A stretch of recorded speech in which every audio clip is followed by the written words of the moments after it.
morning, all the Sophisticates, ladies and gentlemen. Welcome everyone to the of Startup Thailand 2016 today. And of course, today is the Investor Day. I'm Julian Jotima Pinyo Panuskud. I'm great and extremely honored to be your master of ceremony for today.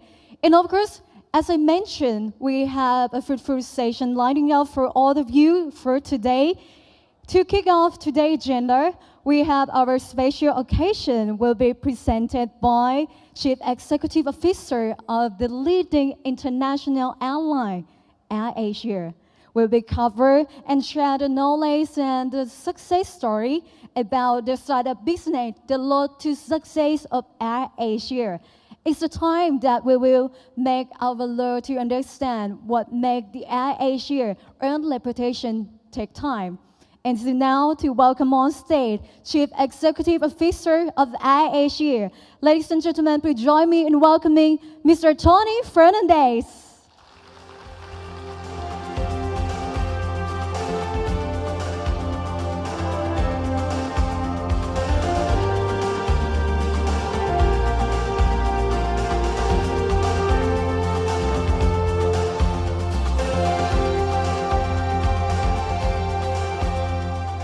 Morning, everyone. Firstly, congratulations to the organizer of Startup in Thailand. It's fantastic. I just spent about 10 minutes walking around, and it's great to see how much innovation there is going on in Thailand. I know it's very early in the morning. I'll try and keep you interested in what I'm saying. I have 35 minutes, and like AirAsia, I will be on time. Well, we're not always on time. If we're late, blame the guy sitting up there, Kun Tasapon, not me. Anyway, I'll give you a quick story of how we started, and hopefully give a lot of you young startups some ideas, and also give you the courage and the belief that it can be done. My background, I was in the music business for 12 years. I knew nothing about airlines. And I was working for Warner Music and Virgin Records. My first boss was Richard Branson. And I got tired of Americans telling me what to do. And I thought it could be better if I did my own thing. And to cut a long story short, I quit from my job in New York in Time Warner and was flying back to London, where I spent a lot of time. And I was sitting in a bar having a non-alcoholic drink, and I saw a guy called Stelios of EasyJet setting up, talking about his airline. And I always loved the thought of planes. I always thought it'd be great to own an airline, but it's one of those things you think in your head, right? And then I went to Luton Airport, and I saw people flying around to Barcelona for £9, to Paris for £6, everything was orange, and I thought, wow, wouldn't it be great to start an airline? And just at that point, I said, I'm going to start an airline. I didn't think, would it work? Would it go wrong? What are the challenges? I was 36. I said, let's do it. If I fail, I fail. But at least I try. And that's the first message I can give all of you. Don't worry about failure. Because you don't want to sit there at 55 and say, I wish I did it, because it's too late. You can't press the rewind button and say, I want to do it again. So if you have an idea, and that's the most important thing, have a good idea. For me, making airline tickets cheap was a no-brainer. It was something that really would work. And so I decided to go and do it. As I always tell Tasapon, there's a very fine line between brilliance and stupidity. It's very, very thin. But, you know, nothing ventured, nothing gained. And so I came back with the vision. I called up my wife, who actually is not my wife anymore, and I said, I've left the music business, and she was thrilled. And I said, I'm going to start an airline. After she stopped laughing, I said, no, I'm very serious. I'm going to do it. And I roped in two of my friends from the music business, Kamarudin and Aziz.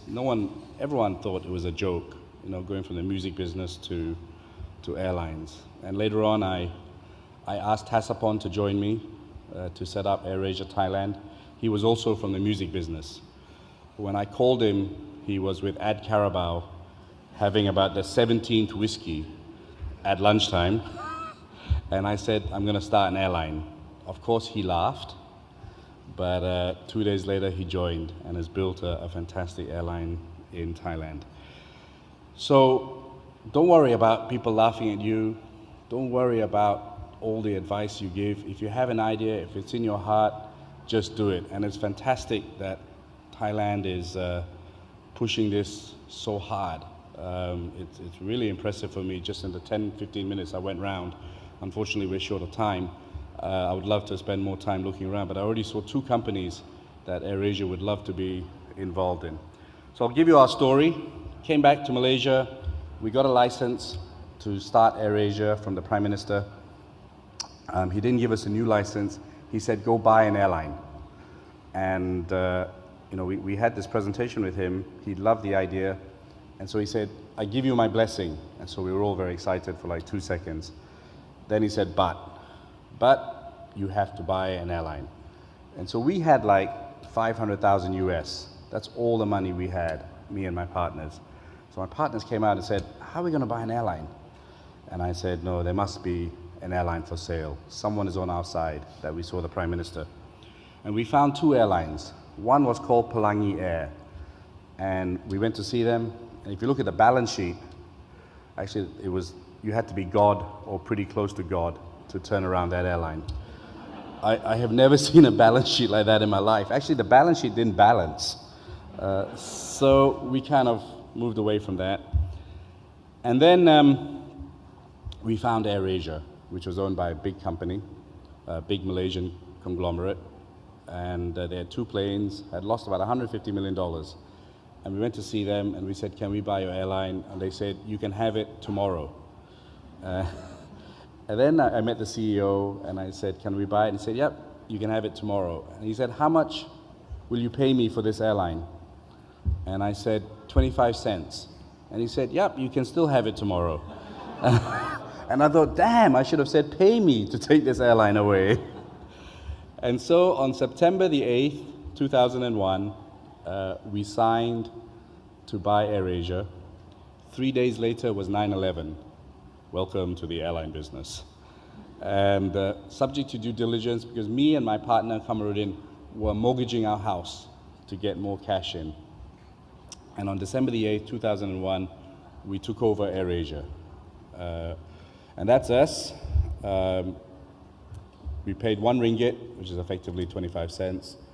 And that was us on the first day at Subang Airport in Kuala Lumpur. We took over 2 planes, 250 terrified staff, because suddenly they saw guys from the music business as their new owners, as opposed to a big conglomerate.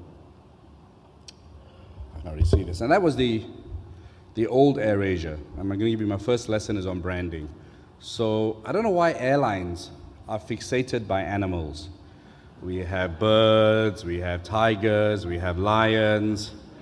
In Malaysia, we have one named after an insect called firefly. Really stupid name.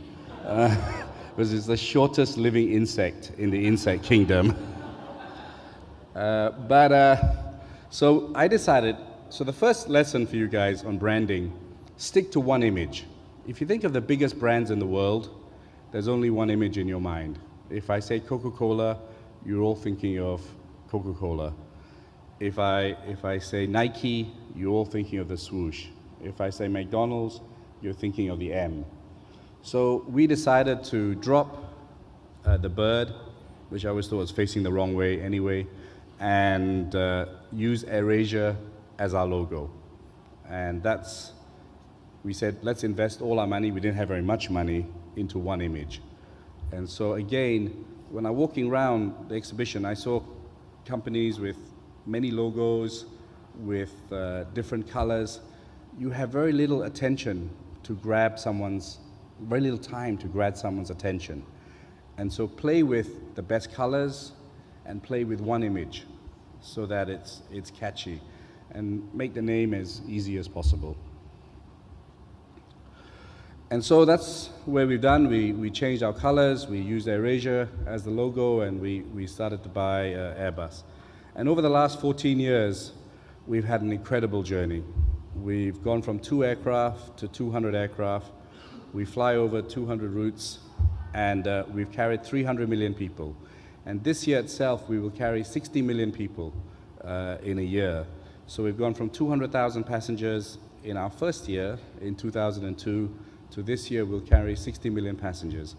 And what's made me most proud is that, again, if you want to be the best, you've got to compete with the best. Don't look to be protected. Don't look to ask the government to protect you. We people in ASEAN are as good as anyone else. Believe in your ability.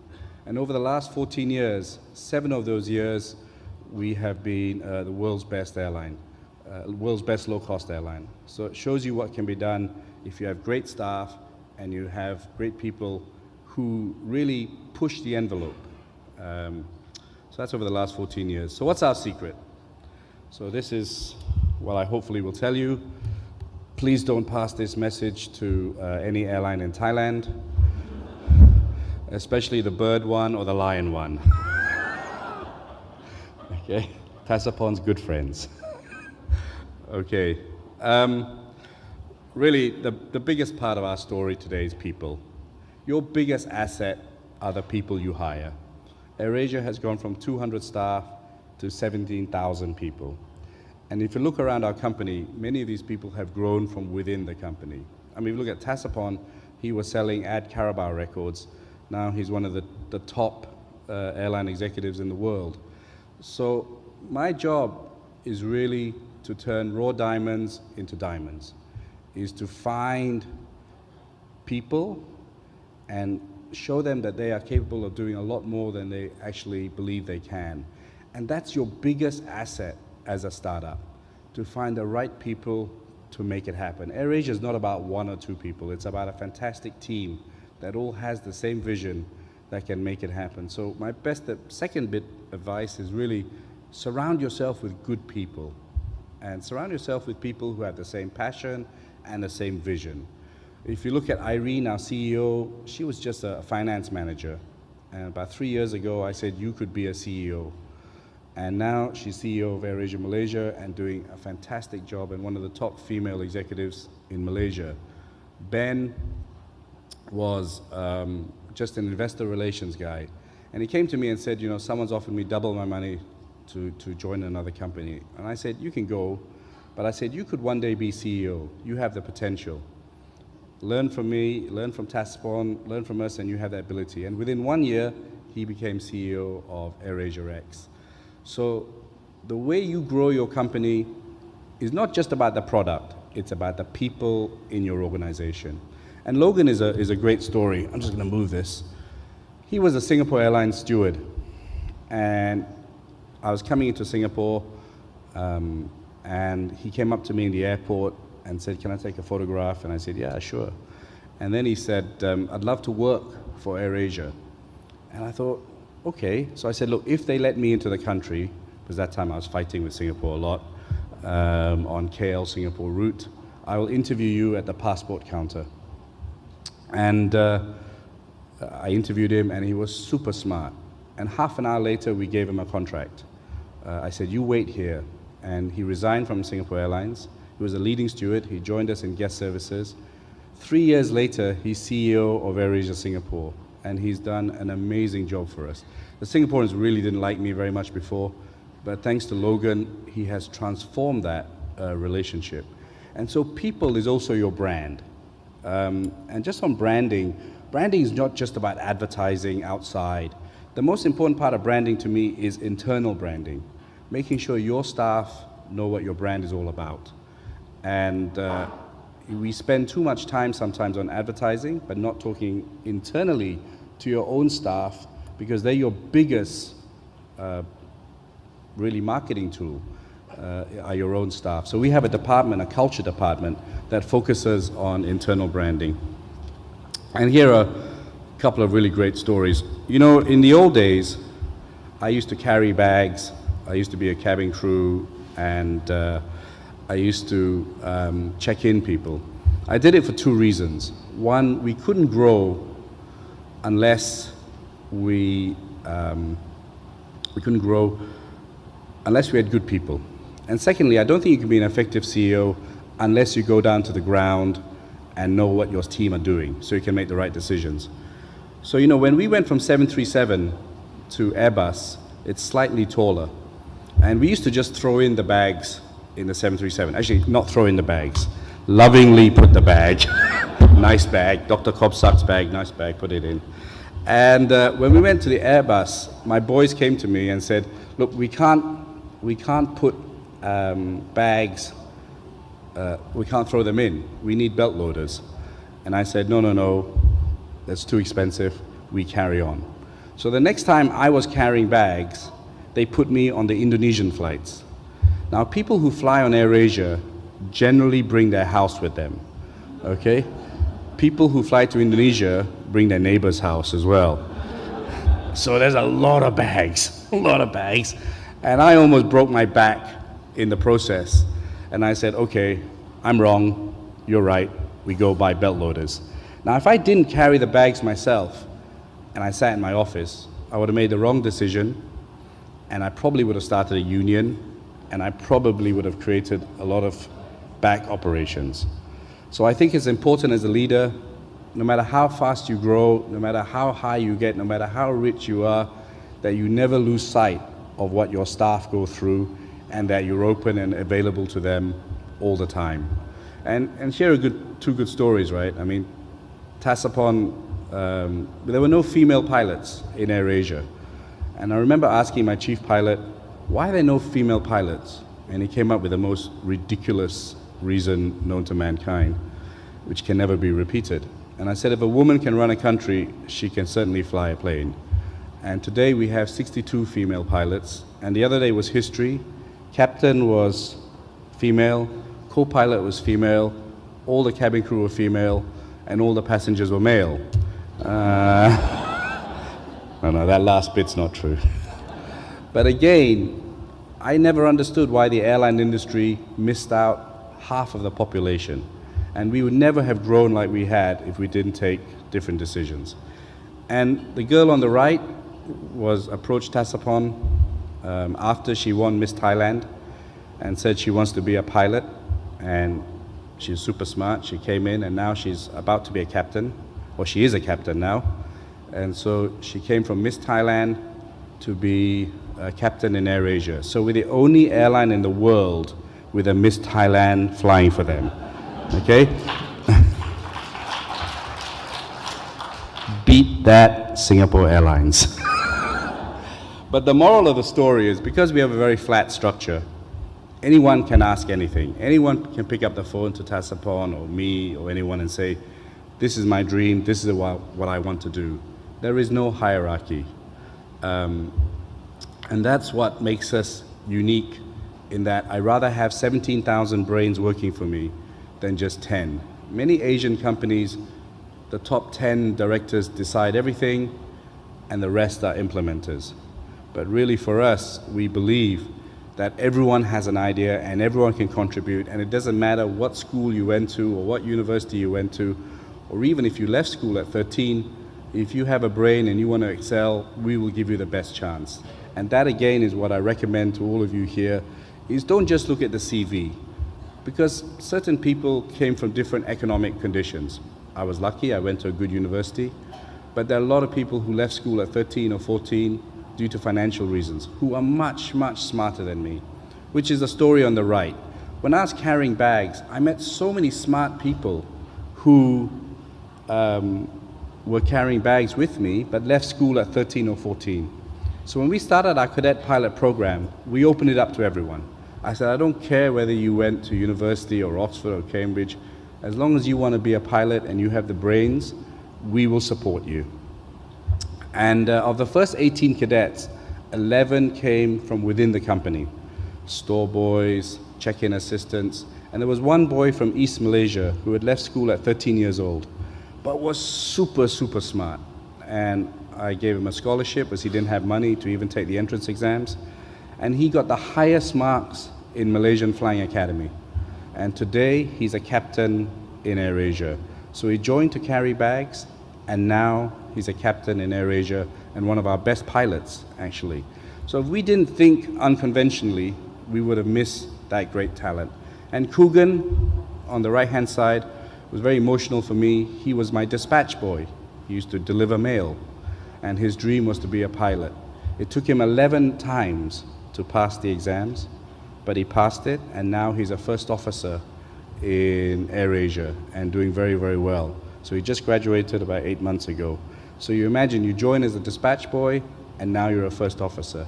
So that's the biggest asset we have in Thailand. I see so many brilliant people, so many people with dynamism, with energy, with ideas. It's really for us as leaders to allow that talent to grow. And looking at this wonderful conference is an excellent way to bring the entrepreneurial spirit and develop people and grow people. And here are a couple of stories that happened over the last 2 days. We're kind of a strange company. We're like a big family. So Kate over there is our first captain. She was a stewardess, and she told Taspon she wanted to be a pilot. Of course, we funded her. She was from the first batch of stewardesses, and now she's a captain. And when I was walking around the office, I saw her, and she was pregnant. I didn't know she was even married. And she's our first captain in AirAsia who is going to have a baby. Hopefully not when she's flying the plane. Anyway, she's grounded now. But these are the great stories, and we have hundreds and hundreds of these stories, like Kate, who never dreamt of being a pilot, and now is a captain, and soon will be an instructor. We have hundreds of those stories all over AirAsia. And we have crazy things like the other day, one of our captains proposed to his girlfriend at Don Muang Airport, which was funded by Tasapon. So we have many husband and wife couples, we have many father and daughter, father and son in our airline. And so we break all the conventional rules. And as long as you have a talent, I spend most of my time walking around the office. And that's my desk. I don't have an office. I dressed up today because later on we're seeing the Prime Minister. But normally I wear jeans and t-shirt, and Taspon wears shorts. We believe that if we look worse than our staff, then they'll be very comfortable talking to us. Sometimes if you wear a suit, you put a distance between yourself and your staff. But when you look worse than your staff, they feel very comfortable approaching you. It gets me into problems at Malaysian airport security because they think I'm a Bangladeshi immigrant that's just jumped off a plane, but I live with that. We have no officers because I think officers sometimes, we try to be as transparent, as open, and that's why we have no unions, even though we have 17,000 staff. Everyone says they have an open door policy, but then the door is always closed. And so one day I just knocked all the officers down, and we're very open plan. Anyone can talk to anyone. Everyone knows what's going on. And that, I think, leads to a very functional company. So office politics and bureaucracy is the biggest killer of innovation. And everyone talks about innovation, and obviously this conference is all about innovation. You have to create an environment for innovation. You have to create an environment that people aren't scared to take a chance, to take a risk, to give an idea. And so we work very, very hard on our culture to make it happen. So that's the whole bit of people. I think the second most important thing that many startups fail is branding and marketing. You might have the greatest idea in the world, but if no one knows about it, you're doomed. So please make sure you put some money and budget towards making people know about your great idea. So, you know, we did crazy things. We sponsored Manchester United. Very, very painful, because I hate that football club. But you know, you have to be a prostitute once in a while. And we only had 7 planes when we sponsored Manchester United. People used to think we're not safe, you could fly next to a chicken, you know, you carry your own bags onto the plane. But as soon as we sponsored Manchester United, people treated us differently. Oh wow, they sponsor Manchester United. And we were tiny compared to Budweiser, AIG, etc. But we didn't care, because we're very proud of our brand. And actually, Manchester United voted us the top sponsor for that year. The players voted us, because the players loved us. Probably because of our cabin crew, but it didn't make any difference. We were still very, very popular. So please check your advertising. We also do cheeky ads. This is when Tiger Air launched in Singapore. We hired a tiger, all under control by the Royal Society of Prevention of Cruelty to Animals. We drugged him a bit and put 2 of our cabin crew there and said, Air Asia tames even the wildest tiger with our low fares.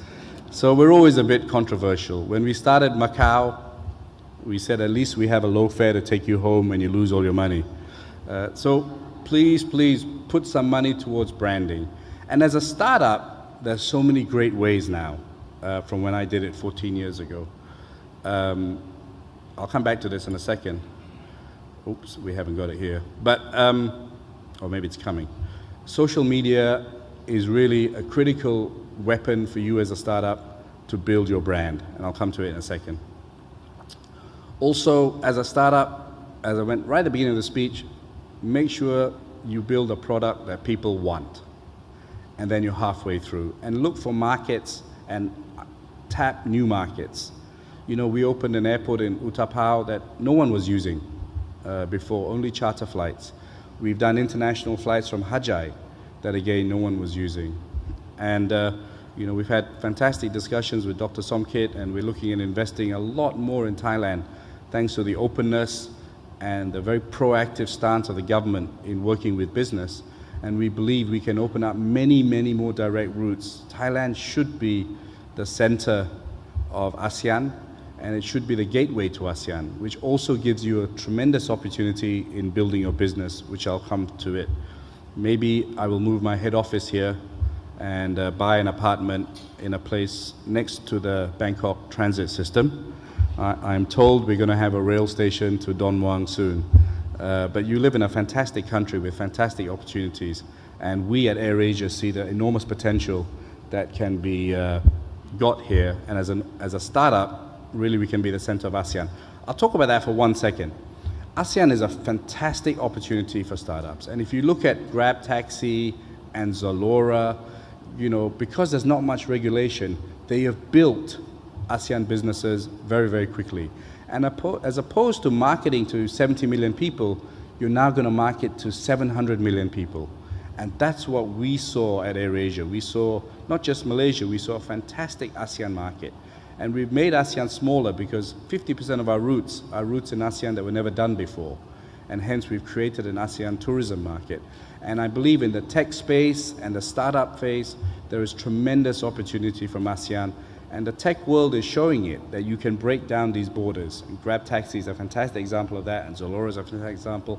And I think there's time for an ASEAN Alipay and an ASEAN Amazon, and we are doing what we can to make sure ASEAN lives up to its dream of a single market.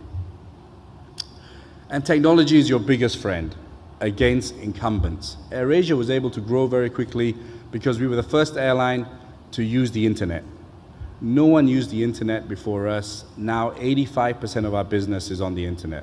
And most of you are buying tickets on your mobile phone. That's our next generation.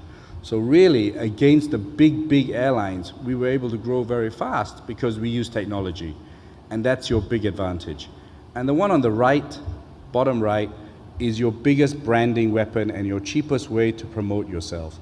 Social media is something we adopted very early. We now have about 42 million people following us on various channels on social media. Myself, I have 1 million people following me on Twitter, and it's a very, very powerful tool. It's not always good stuff. There are a lot of complaints, but complaints are good. Complaints are free market research. Someone bothered to write to you to tell you that your airline was bad, and a lot of companies pay lots of money to consultants to tell them their airline is bad. At least we get it for free from all of you.